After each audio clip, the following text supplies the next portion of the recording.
La sala del tribunal era un santuario de mármol frío y silencio solemne.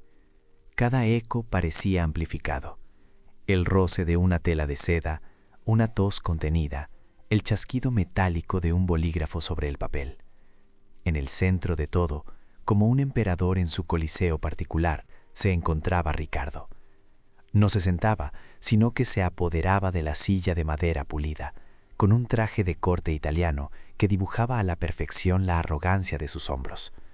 En su muñeca, un reloj de oro macizo destellaba bajo la luz austera, un faro de su poder y su desprecio. Me observaba desde el otro lado de la sala, con una sonrisa de puro escarnio danzando en sus labios bien definidos. Esa sonrisa había sido su arma predilecta durante años, un instrumento afilado para desangrar mi autoestima gota a gota.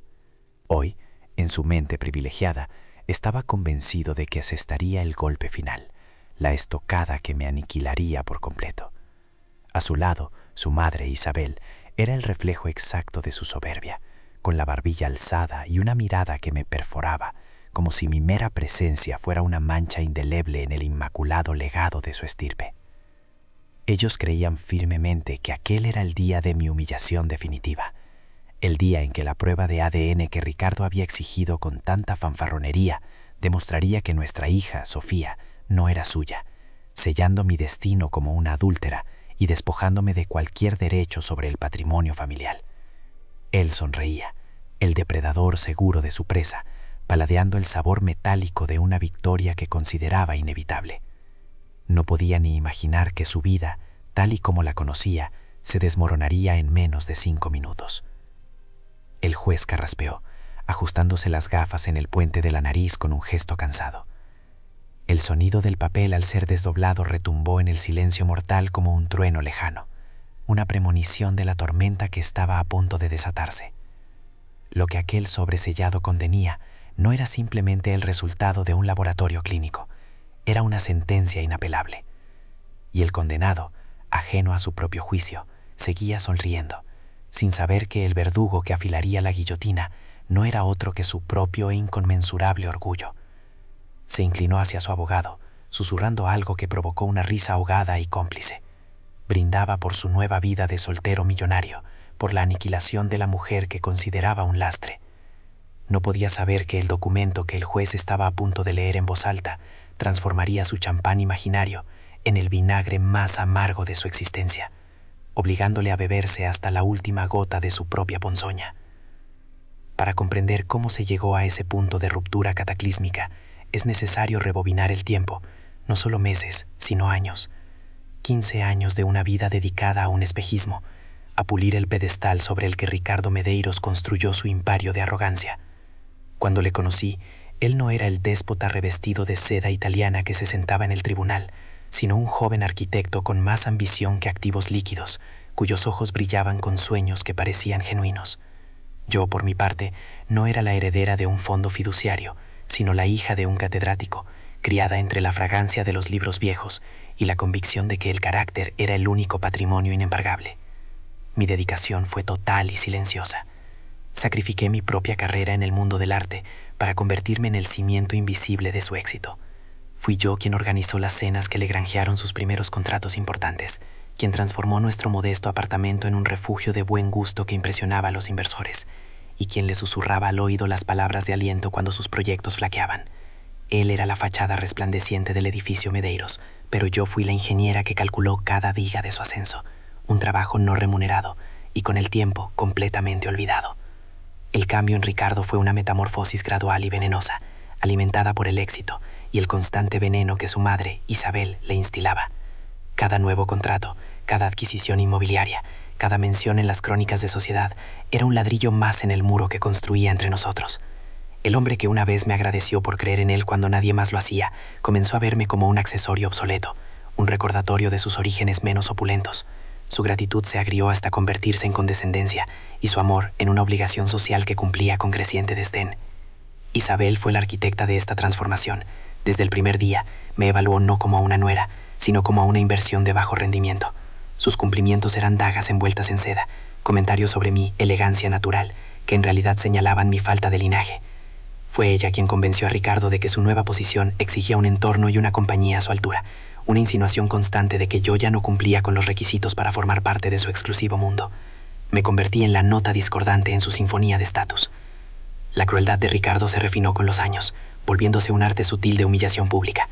En las cenas de gala relataba anécdotas de nuestros primeros años, no con cariño, sino con una ironía mordaz que me pintaba como una provinciana ingenua a la que él había rescatado. Mientras sus invitados reían, yo sentía el frío cortante de la traición, obligada a mantener una sonrisa congelada en el rostro mientras mi dignidad se desangraba sobre el mantel del lino egipcio. Él no solo me traicionaba, se deleitaba en hacerlo frente a la misma sociedad que yo le había ayudado a conquistar. Descubrí su infidelidad no por un desliz torpe, sino por la insultante indiferencia de su arrogancia. Un extracto de tarjeta de crédito olvidado sobre su escritorio de caoba detallaba una escapada romántica a un hotel boutique en la Toscana.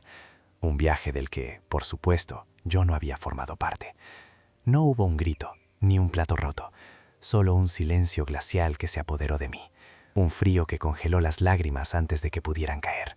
En ese instante, el dolor no fue el de un corazón roto, sino de una revelación. El hombre con el que había compartido mi vida era un extraño, un enemigo que dormía a mi lado. Esa noche, mientras él roncaba suavemente, ajeno a la tormenta que acababa de desatar en mi interior, yo permanecía despierta, observando las sombras danzar en el techo de nuestra opulenta habitación. El nudo en la garganta no era de tristeza, sino de una rabia gélida y cristalina. Comprendí que un escándalo emocional era exactamente lo que él esperaba, la excusa perfecta para retratarme como una esposa histérica y desequilibrada. Se lo negaría. No le daría la satisfacción de verme derrumbada. La desesperación se transformó en una determinación de acero. A la mañana siguiente, mientras él se ajustaba su reloj de oro macizo, quejándose de una reunión inminente, yo ya tenía un plan. No busqué el consuelo de mis amigas ni me refugié en el autocompadecimiento. En su lugar, realicé una llamada a un número que guardaba en una vieja agenda, el del único hombre en quien mi padre había confiado plenamente, el doctor Almeida, un abogado de la vieja escuela cuyo despacho no estaba en los rascacielos de cristal de la ciudad, sino en un discreto edificio histórico. La reunión con el doctor Almeida fue la primera bocanada de aire fresco tras años de asfixia. Él me escuchó sin interrumpir, sus ojos agudos analizando no solo mis palabras, sino la fortaleza que se escondía tras mi aparente fragilidad. Cuando terminé, no ofreció palabras vacías de consuelo, sino que se dirigió a una caja fuerte de aspecto antiguo y extrajo un grueso dossier encuadernado en cuero. Su padre, dijo con una voz grave, era un hombre previsor. Nunca se fió del brillo del apellido Medeiros. Aquel dossier era el as que llevaba oculto en la manga sin saberlo. Mi padre, con su tranquila sabiduría, había encargado una investigación exhaustiva sobre la familia Medeiros antes de mi boda. Temía que el deslumbrante patrimonio inmobiliario de la familia ocultara cimientos podridos. Y no se equivocaba. El informe detallaba inconsistencias financieras, acuerdos turbios y, enterrado en las últimas páginas, un rumor persistente y explosivo sobre la verdadera paternidad de Ricardo. El viejo Afonso Medeiros, el patriarca, era un hombre cuya obsesión por la pureza de su linaje era legendaria. Su testamento, según los investigadores de mi padre, era una fortaleza legal diseñada para proteger su legado de sangre. El rumor, susurrado en los círculos más íntimos de la élite, era que Isabel había tenido un romance apasionado con el hermano de Afonso, un hombre encantador y bohemio, justo antes de su boda. Un romance del que Ricardo podría ser el fruto prohibido. La revelación no me provocó sorpresa, sino una extraña sensación de justicia poética. Era una verdad tan simétrica, tan perfectamente irónica que parecía escrita por el destino. Ricardo, el hombre que basaba toda su identidad en un apellido y una herencia, que me despreciaba por mí, sangre común, podría no ser un Medeiros en absoluto. La misma arma que él pretendía usar para humillarme, la prueba de ADN, podía ser la que demoliera su mundo. Contraté al doctor Almeida y a su equipo en ese mismo instante. Durante los siguientes 6 meses llevé una doble vida. De día era Elena Medeiros, la esposa trofeo, soportando con estoica dignidad las humillaciones cada vez más frecuentes de Ricardo. Asistía a sus eventos, sonreía a sus socios y mantenía la fachada de un matrimonio impecable, una actuación digna de un premio. Mi compostura lo desarmaba, esperaba lágrimas y encontró un glaciar. Por la noche me convertía en la comandante de una operación encubierta. Las llamadas secretas, los encuentros discretos con investigadores privados, el análisis de documentos financieros con contables forenses, todo se orquestó con una precisión militar. Cada movimiento de Ricardo era observado, cada activo oculto era rastreado, cada debilidad legal era identificada. Estaba desmantelando su imperio pieza por pieza, en la más absoluta oscuridad. Mi abogado, el doctor Almeida, se convirtió en mi general. Fue él quien descubrió la existencia de una copia legalmente archivada del material genético del difunto Afonso Medeiros, conservada como parte de los protocolos de su multimillonario patrimonio. Era la pieza que faltaba, la bala de plata que haría que nuestra contraofensiva fuera no solo posible, sino devastadora. La trampa estaba lista, solo necesitaba que la presa entrara por su propia voluntad. Y entonces Ricardo me la sirvió en bandeja de plata. La noche en que exigió el divorcio en la biblioteca, su voz goteando veneno, sentí una calma sobrenatural. Voy a exigir una prueba de ADN para Sofía, siseó, convencido de que esa era su jugada maestra, la humillación definitiva que me destruiría. Quiero que todo el mundo sepa qué clase de mujer eres. En lugar de horror, sentí una oleada de euforia helada. Era más perfecto de lo que jamás hubiera podido planear. Él mismo estaba encendiendo la mecha del explosivo que se encontraba bajo sus pies. Lo miré directamente a los ojos, sin una sola lágrima, y asentí lentamente. Como quieras, Ricardo. Si la verdad es lo que buscas, la encontrarás. Pero ten cuidado, porque a veces la verdad tiene un precio que ni siquiera tu fortuna puede pagar. Mi aparente sumisión lo envalentonó. Se rió, un sonido hueco y desagradable que rebotó en las paredes forradas de libros. Creyó que mi calma era la resignación de la derrota. No podía imaginar que era la serenidad del verdugo que observa al condenado caminar voluntariamente hacia el patíbulo, sin saber que la soga que pende sobre su cabeza la ha tejido él mismo con los hilos de su propia soberbia. Al día siguiente, instruí al doctor Almeida para que aceptara la petición de Ricardo, pero con una adición crucial, una cláusula que presentamos como una excentricidad de una mujer despechada. Exigimos una verificación de linaje completa, para asegurar la integridad de la herencia Medeiros. Como habíamos previsto, Ricardo se burló de la petición, viéndola como un último y patético intento de retrasar lo inevitable. «Que haga lo que quiera», le gritó a su abogado por teléfono. «Cuanto más teatro, más grande será su caída». Firmó el acuerdo sin leer la letra pequeña, sellando su destino con la misma pluma de oro que usaba para firmar los contratos que le habían hecho rico. Mientras él se preparaba para mi ejecución pública, saboreando la victoria, yo me preparaba para el amanecer de mi nueva vida. No sentía pena por él, ni siquiera odio. Solo una profunda y satisfactoria anticipación por el inminente espectáculo de la justicia. La arrogancia era una ceguera, y él estaba a punto de chocar contra un muro que llevaba toda la vida sin ver. El silencio en la sala del tribunal no era paz, sino el aire denso y pesado que precede a la tormenta. Cada segundo se estiraba hasta el infinito, cargado de una expectación casi insoportable. Ricardo, sintiendo todos los ojos sobre él, paladeaba el momento. Para un hombre de su narcisismo, esta audiencia no era un mero trámite legal, era su coronación, el escenario perfecto para exhibir su poder y mi supuesta insignificancia. Se reclinó en su asiento de madera noble, no con la tensión de un litigante, sino con la relajada displicencia de un espectador, a punto de disfrutar del acto final de una tragedia que él mismo había escrito. Su abogado, un hombre de gestos nerviosos y traje demasiado ajustado, le susurró algo al oído, probablemente un consejo de prudencia. Pero la prudencia era un idioma que Ricardo había olvidado hacía mucho tiempo, si es que alguna vez lo había conocido. Despidió al letrado con un gesto displicente de la mano, como quien espanta a un insecto molesto. Su mirada se clavó en mí, atravesando el espacio que nos separaba, y una sonrisa lenta y cruel se dibujó en sus labios. Era la sonrisa de un hombre que no solo iba a ganar, sino que necesitaba deleitarse en la aniquilación de su oponente. Justo cuando el juez se disponía a abrir el sobresellado, Ricardo se puso en pie. El movimiento fue tan abrupto y teatral que provocó un murmullo colectivo en la sala. Su abogado intentó tirar discretamente del faldón de su chaqueta, pero él lo ignoró. Se ajustó el nudo de su corbata de seda italiana, un gesto estudiado para atraer aún más la atención, y se dirigió al juez con una voz que resumaba una falsa deferencia, una capa de barniz sobre el acero de su arrogancia. «Señoría, con su permiso, antes de que se revele la inevitable verdad, me gustaría decir unas palabras». El juez le observó por encima de sus gafas, su rostro una máscara de impasibilidad profesional, pero el leve endurecimiento de su mandíbula delataba su irritación. «Sea breve, señor Medeiros, esto no es un teatro». Oh, qué equivocado estaba. Para Ricardo, el mundo entero era un teatro. Y él, por supuesto, era el único protagonista digno de un primer plano.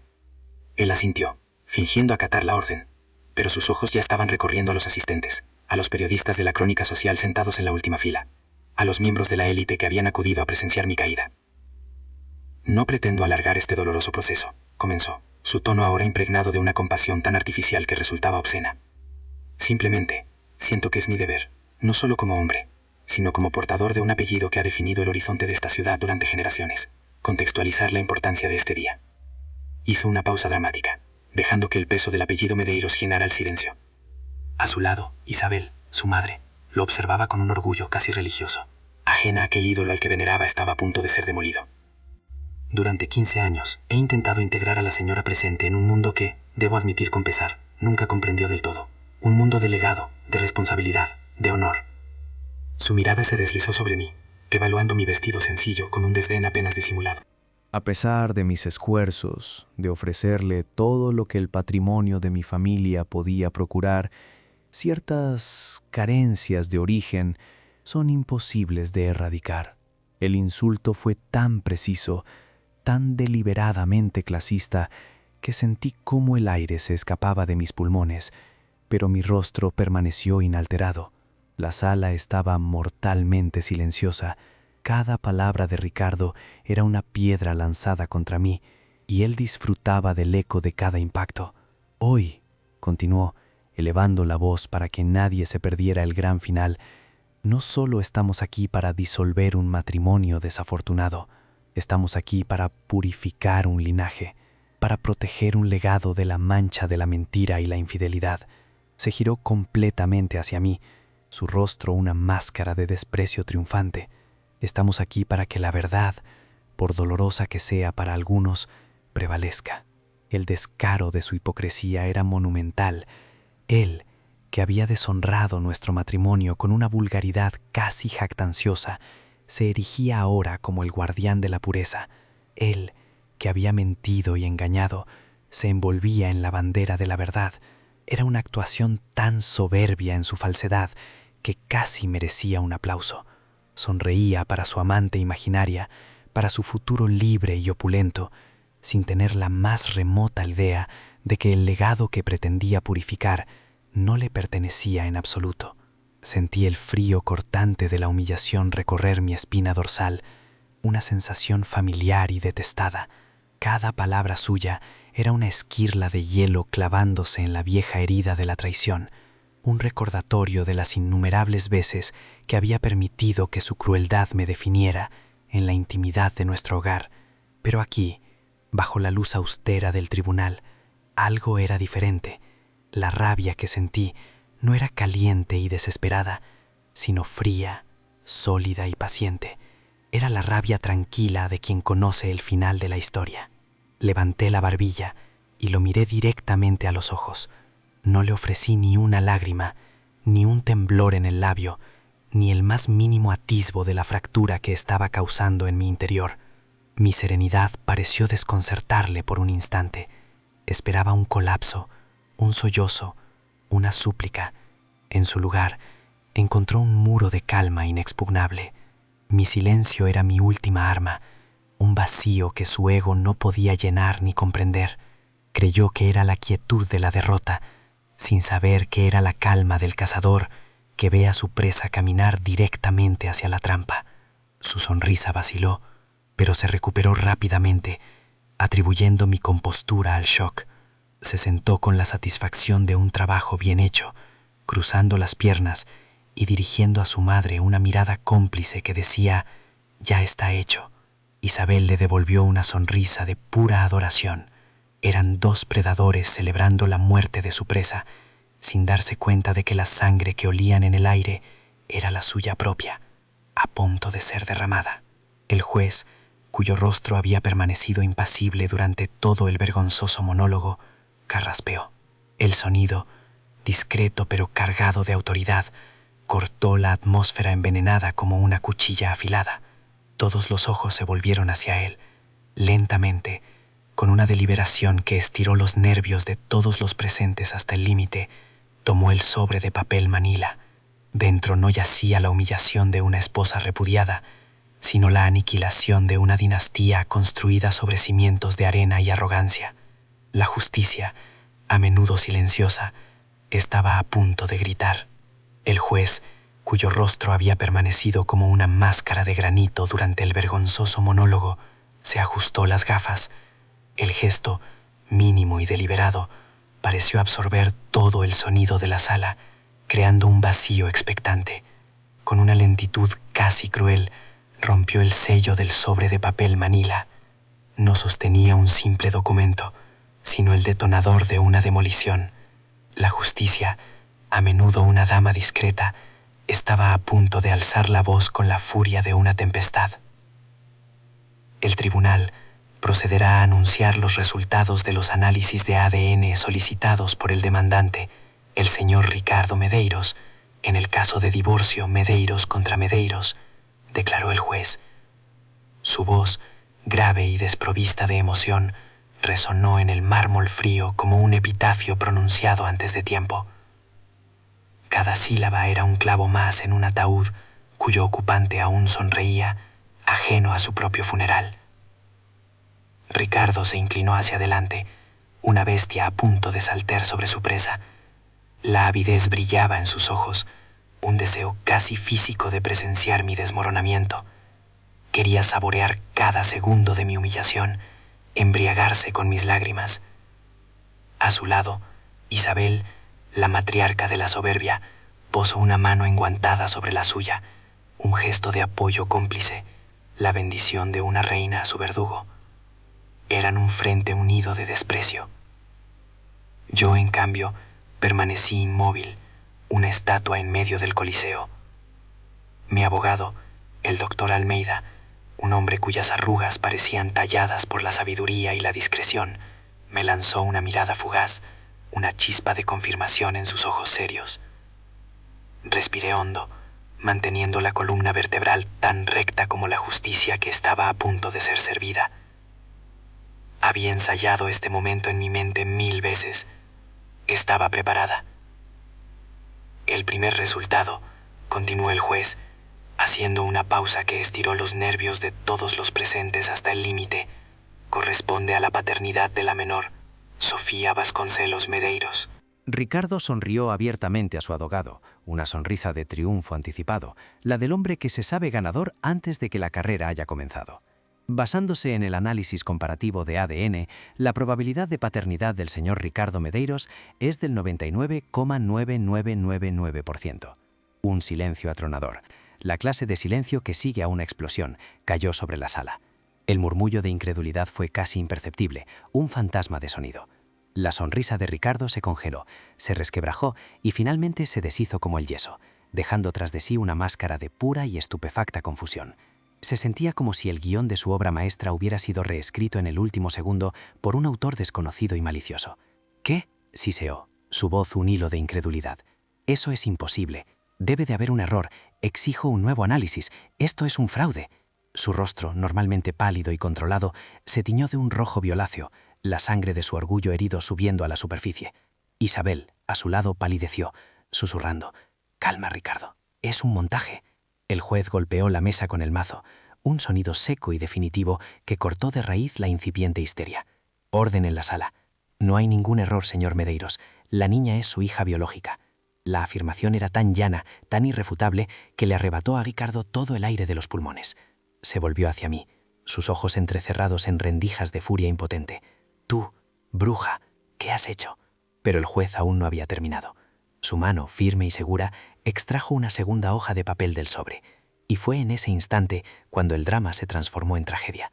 Fue aquí donde el verdadero espectáculo, el que yo había pagado con años de lágrimas silenciosas, estaba a punto de comenzar. «Sin embargo», dijo el juez, y su voz adquirió de repente un peso que parecía hacer vibrar el aire, hubo un segundo análisis, solicitado por la defensa como parte del acuerdo procesal. Hizo una pausa, dejando que la frase calara en la mente de todos. Una verificación del linaje paterno del propio señor Ricardo Medeiros, utilizando como referencia el material genético de su difunto padre, el señor Afonso Medeiros, archivado legalmente.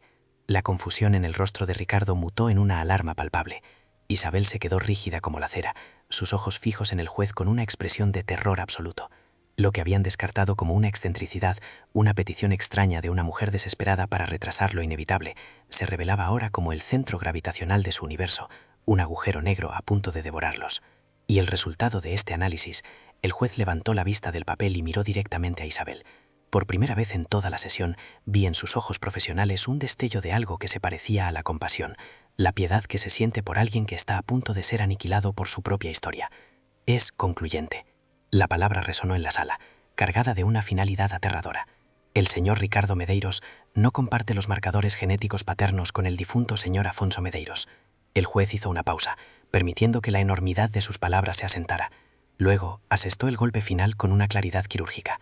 En otras palabras, no es el hijo biológico del hombre que lo crió.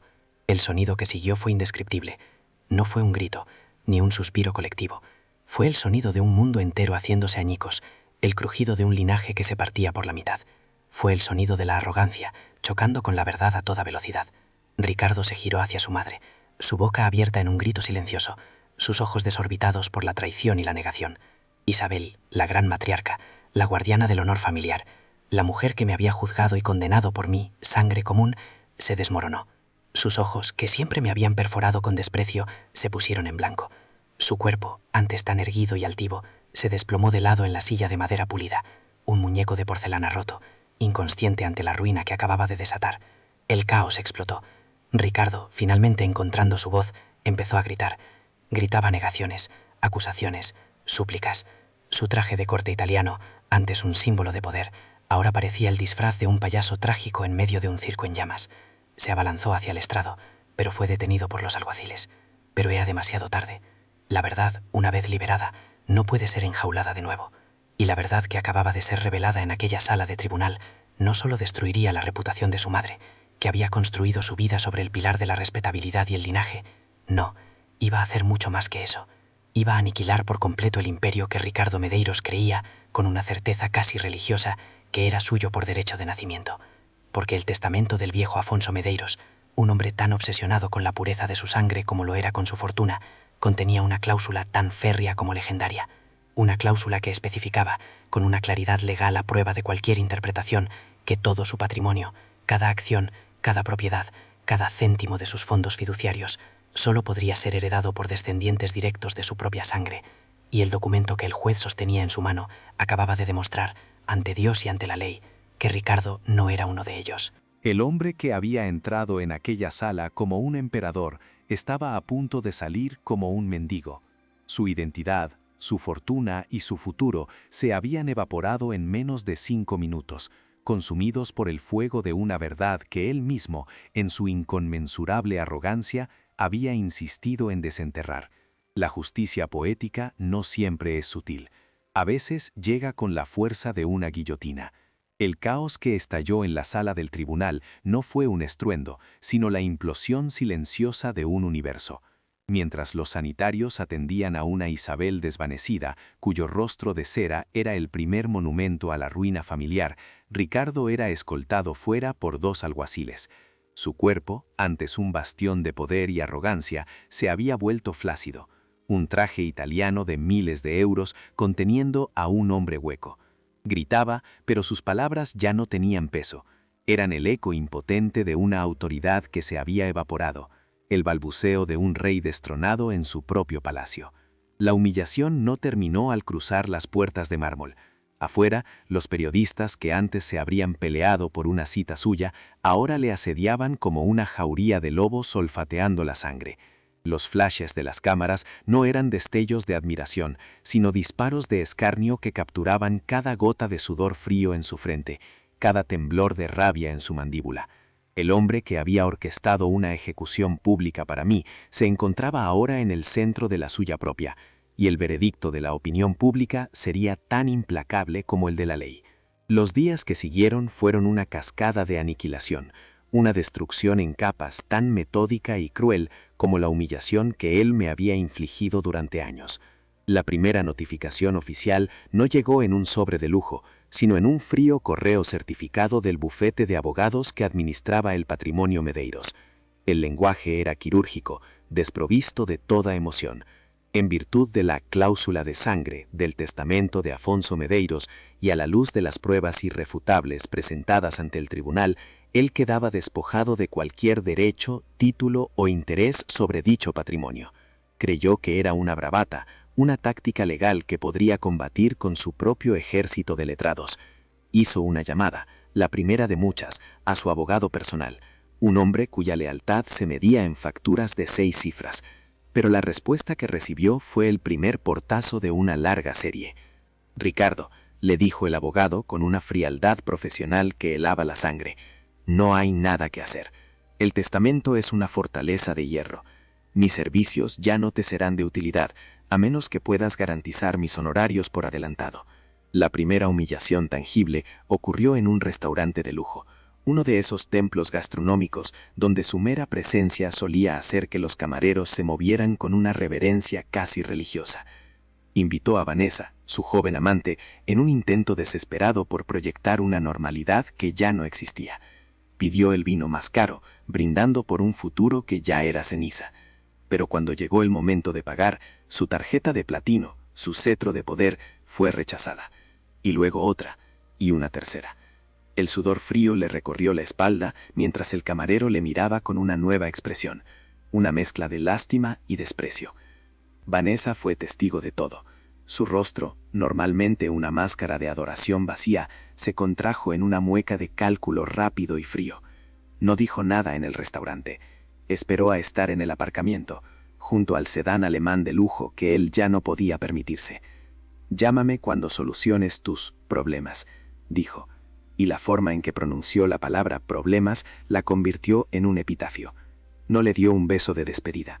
Simplemente se dio la vuelta y se marchó, desapareciendo en un taxi como un espejismo de la vida que él acababa de perder.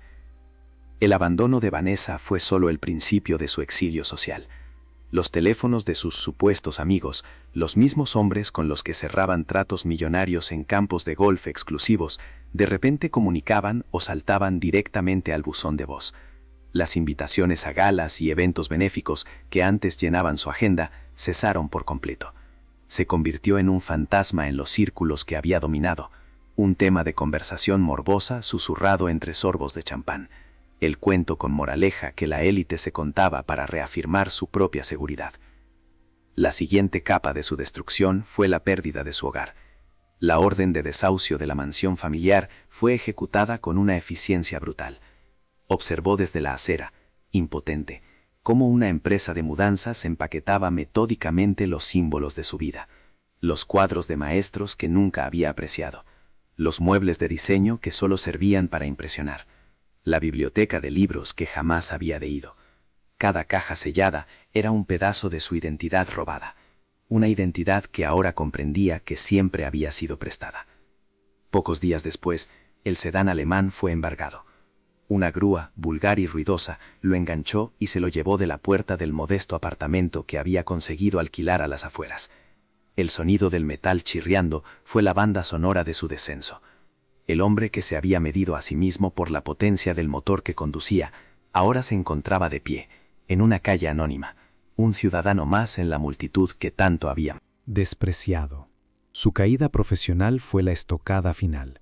Fue convocado a una reunión de la junta directiva de la constructora Medeiros, la empresa que creía que era su derecho de nacimiento. No entró en la sala de juntas como el futuro CEO, sino como un extraño. Los rostros que le recibían, antes serviles y aduladores, eran ahora máscaras de hielo. Le leyeron una resolución que le despojaba de su cargo, de sus acciones y de cualquier vínculo con la compañía. La humillación fue absoluta, un despido frío y corporativo de la vida que él creía suya. Intentó gritar, amenazar con litigios, apelar a una lealtad que nunca había existido, pero sus palabras rebotaban en el silencio tenso de la sala de reuniones. Ya no era Ricardo Medeiros, el titán de la construcción. Era simplemente Ricardo, un hombre cuyo único capital era un apellido que ya no le pertenecía. Lo escoltaron fuera del edificio que su supuesto padre había construido, pasando junto a empleados que evitaban su mirada, como si su fracaso fuera contagioso.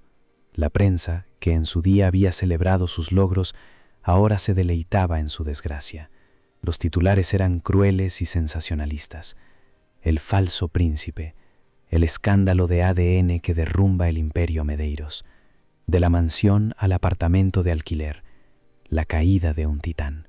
Cada artículo era un nuevo clavo en el ataúd de su reputación, exponiendo no solo la verdad de su linaje, sino también insinuando una vida de arrogancia y despotismo que ahora salía a la luz.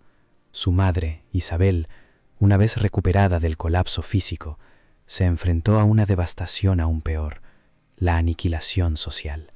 Se recluyó en una pequeña propiedad que le pertenecía por herencia materna, convirtiéndose en una paria, la mujer cuyo engaño había destruido una de las dinastías más respetadas de la ciudad. El veneno que había destilado durante toda su vida se había vuelto contra ella, obligándola a beberse hasta la última gota de su propia ponzoña, en la más absoluta soledad. Ricardo intentó reconstruir algo, cualquier cosa. Buscó trabajo, pero su nombre se había vuelto tóxico. ¿Quién contrataría a un hombre cuya identidad entera se había revelado como un fraude monumental? Su arrogancia, antes percibida como la confianza de un líder, ahora era vista como el delirio de un impostor. El mismo carácter que le había llevado a la cima era ahora el ancla que le arrastraba al fondo.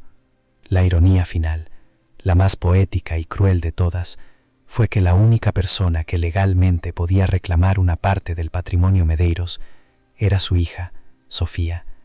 Como nieta biológica de Carlos Medeiros, el verdadero padre de Ricardo, y por tanto sobrina nieta del patriarca Afonso, los abogados determinaron que una porción del fideicomiso le correspondía por derecho. El legado que él había intentado usar para desheredar a su propia hija se convirtió en la única fuente de su supervivencia, administrada por la mujer a la que había intentado aniquilar. Se encontró en la posición más humillante imaginable, la de un hombre dependiente de la generosidad de la víctima a la que había despreciado. Cada céntimo que recibía para sus gastos más básicos era un recordatorio de su fracaso, un acto de piedad que le quemaba más que cualquier insulto. La justicia no solo le había quitado su fortuna, le había arrebatado su orgullo, su identidad y, lo que era peor, su capacidad de sentirse superior a los demás. El hombre que se sentó en aquel tribunal, juzgándome desde su pedestal de oro macizo y seda italiana, había desaparecido. En su lugar quedaba un espectro, un hombre perseguido por el eco de su propia soberbia. Había querido una guerra para demostrar su poder, y la había conseguido, pero en su ciega arrogancia había olvidado la primera regla de cualquier conflicto: nunca subestimes a un oponente que ya no tiene nada que perder, pero que en secreto lo tiene todo para ganar. La caída de Ricardo no fue un único y estrepitoso derrumbe, sino una lenta y metódica demolición, ladrillo a ladrillo, de la fachada que había sido su vida. Los abogados del patrimonio Medeiros, ejecutores implacables de un testamento forjado en hierro y orgullo de sangre, lo despojaron de todo con una eficiencia glacial. La mansión se convirtió en un recuerdo, sus cuentas bancarias en un páramo, y su nombre, antes un sinónimo de poder, ahora era el epítome del fraude y la humillación. Cada puerta que se cerraba en su cara era el eco de las innumerables veces que él me había despreciado. Le vi por última vez varios meses después, en una tarde gris de otoño, en la que una llovizna fina y persistente parecía querer lavar la arrogancia de las calles de la ciudad. Me esperaba frente a las imponentes verjezas de hierro forjado de la mansión, la misma que ahora me pertenecía. Ya no llevaba un traje de corte italiano, sino unos vaqueros gastados y una chaqueta que parecía demasiado grande para sus hombros ahora encorvados. Su rostro, antes una máscara de confianza impasible, estaba surcado por la desesperación, sus ojos hundidos y carentes del brillo depredador que una vez tuvieron. Parecía un fantasma, rondando las ruinas de su propio imperio. Cuando me vio bajar del nuevo sedán alemán que había comprado con mi propio patrimonio, su expresión se contrajo en una mueca de dolor y anhelo. Se acercó a mí, no con la zancada segura de antes, sino con el paso vacilante de un mendigo. El hombre que había llenado salas enteras con su presencia, ahora parecía encogerse bajo la llovizna, volviéndose pequeño e insignificante. La lluvia se mezclaba con el sudor de su frente, un bautismo patético en su nueva vida de irrelevancia. «Elena, por favor». Su voz era un susurro ronco, despojado de toda su antigua autoridad. Era la voz de un hombre quebrado. «Tenemos que hablar, por los viejos tiempos, por todo lo que fuimos». El cliché era tan burdo, tan predecible, que casi me provocó una sonrisa amarga. Los viejos tiempos a los que se refería eran una ficción que su memoria, ahora convenientemente selectiva, había decidido inventar para esta ocasión. Le miré, y la revelación más profunda y liberadora me golpeó con la fuerza de una epifanía.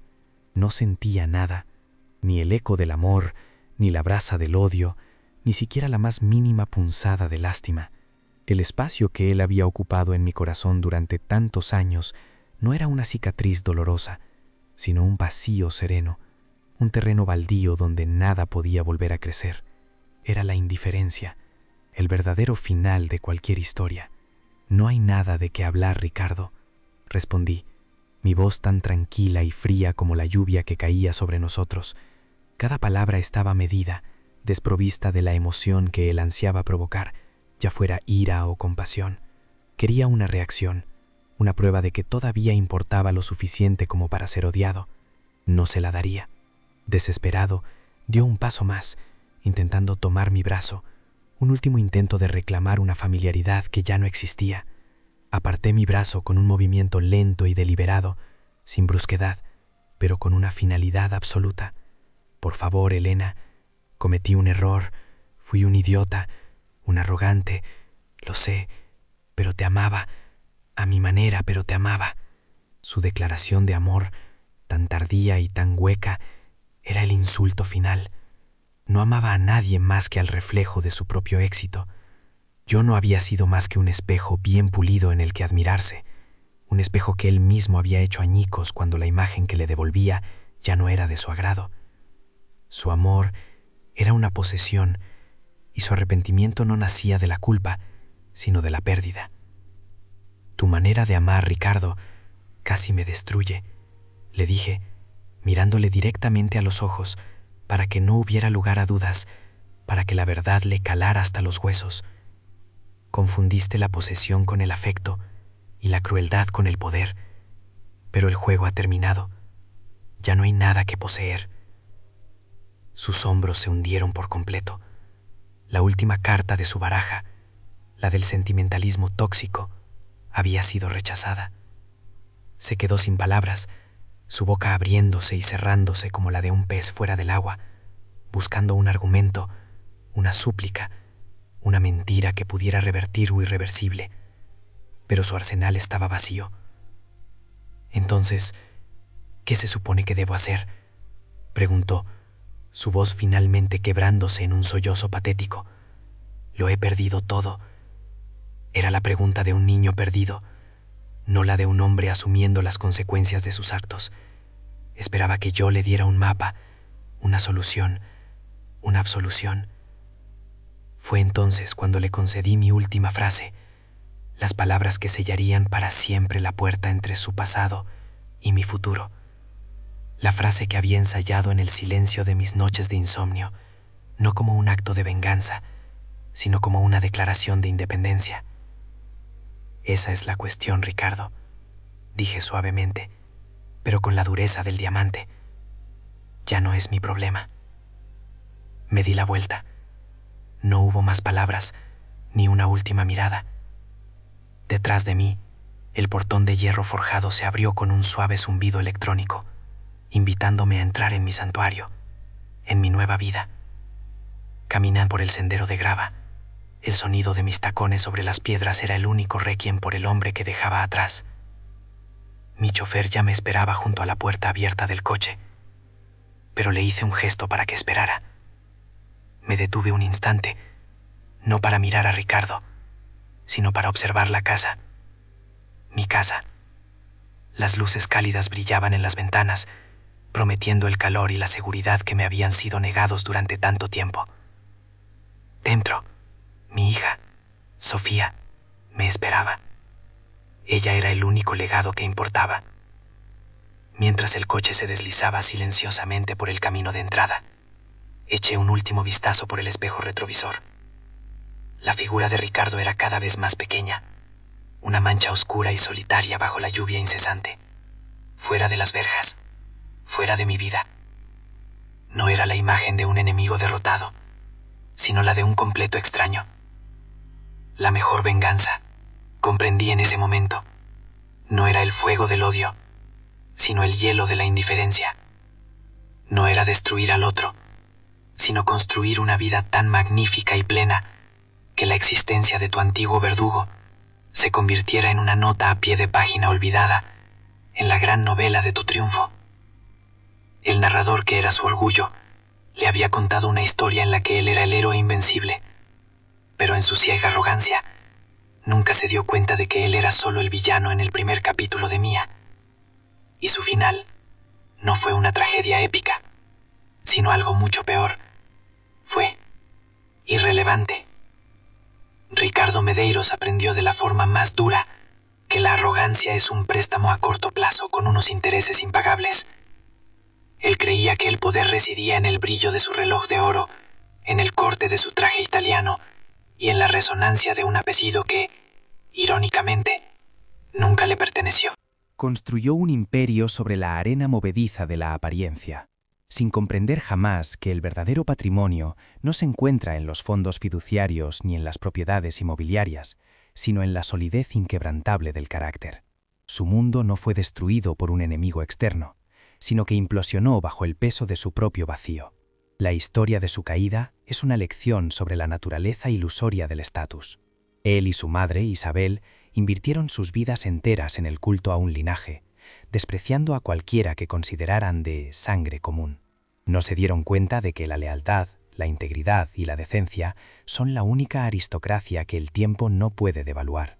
Se embriagaron con el poder de humillar, sin ver que cada acto de crueldad era un ladrillo menos en los cimientos de su propia casa, una casa que resultó estar construida sobre el pilar podrido de un secreto familiar. La justicia, en este caso, no fue ciega, fue poética.